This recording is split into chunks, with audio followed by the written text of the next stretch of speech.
Hola, soc Laura i parlaré sobre un llibre ple de mort, angoixa i engany, llibres amb perfum de sang. Jo sol llegir llibres de misteri, m'encanta viure les aventures com si jo mateixa fora la protagonista.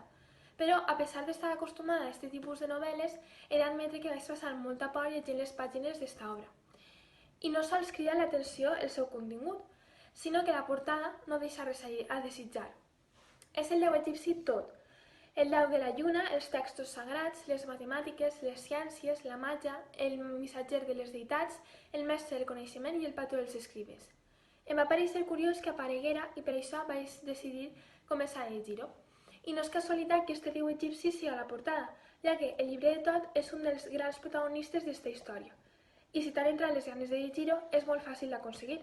En qualsevol llibreria, ja sigui en botiga física o online, podràs comprar-ho. La mort espera rere les pàgines dels llibres, una definició perfecta de l'argument de l'obra que podràs trobar en la contraportada d'aquesta novel·la. Possibles suïcides que es transformen en crims pel simple fet de l'aparició d'un llibre al costat del cadàver. Personatges hipnòtics que et posaran la pell de gallina amb les seues idees radicals, que anteposen la literatura a la seva vida. El protagonista de la novel·la, Samuel Andras, un home solitari que dedica la seva vida i la seva ànima a la investigació de crims. Però en este nou cas, o casos, busca un assassí invisible que només es manifesta entre les cobertes dels llibres. Objectes aparentment innocents que es converteixen en les armes més perilloses.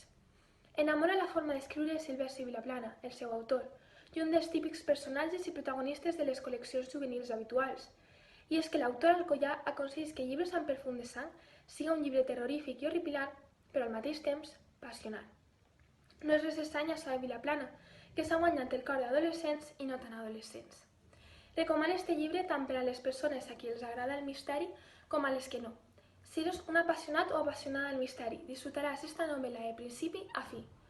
I si no ho eres, no et preocupes, que t'enganxaràs a la història en el primer capítol i no podràs deixar de llegir obres de misteri. Això sí, no recomano la seva lectura a la nit.